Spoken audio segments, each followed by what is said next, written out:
বগুড়ার শেরপুরে কোঠাবিরোধীদের সাথে পুলিশের ধাওয়া পাল্টা ধাওয়ার ঘটনায় শেরপুর থানার ভারপ্রাপ্ত কর্মকর্তা সহ কমপক্ষে ১৫ জন আহত হওয়ার খবর পাওয়া গেছে।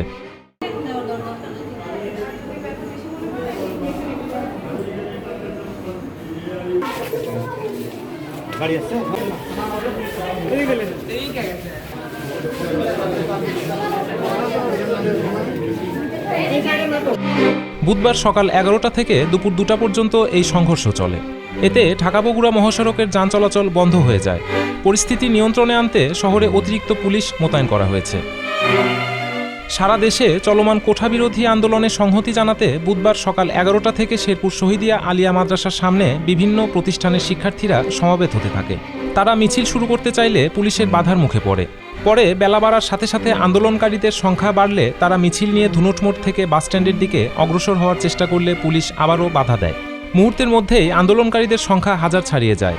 শিক্ষার্থীদের মিছিল মহাসড়ক অবরোধ করে বাসস্ট্যান্ড হয়ে উপজেলা পরিষদের সামনে ঘুরে আবারও শেরুয়া বটতলার দিকে যায়। এ সময় পুলিশ ধুনট মোড়ে অবস্থান নেয়। প্রায় আধা ঘন্টা পরে শিক্ষার্থীরা আবারও ধুনট মোড়ে এসে মহাসড়ক অবরোধ করে। এতে যান চলাচল বন্ধ হয়ে যায়।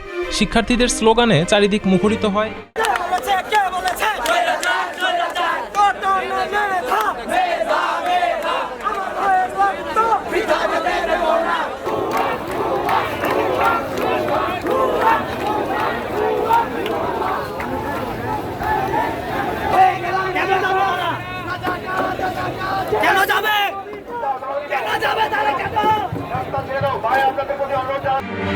এ সময় শেরপুর উপজেলা নির্বাহী কর্মকর্তা সুমন জিহাদি, বগুড়ার শেরপুর সার্কেলের সহকারী পুলিশ সুপার সজীব শাহরিন, শেরপুর থানার ভারপ্রাপ্ত কর্মকর্তা রেজাউল করিম সহ পুলিশ সতর্ক অবস্থান নেয়।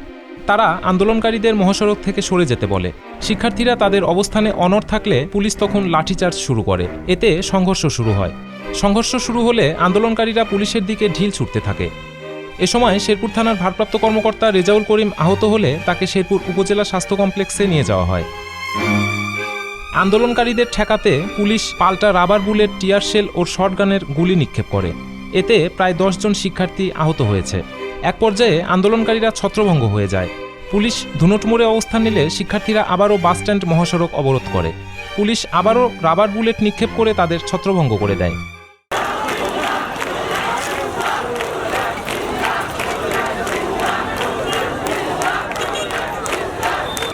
এরপরে যানবাহন চলাচল স্বাভাবিক হয়।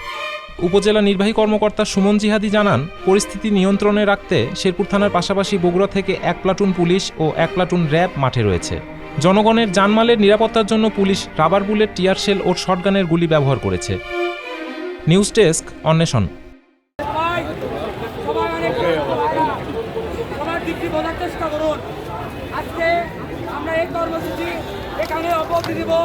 এবং আগামীকাল ১১টায় আগামী কর্মসূচিতে আমরা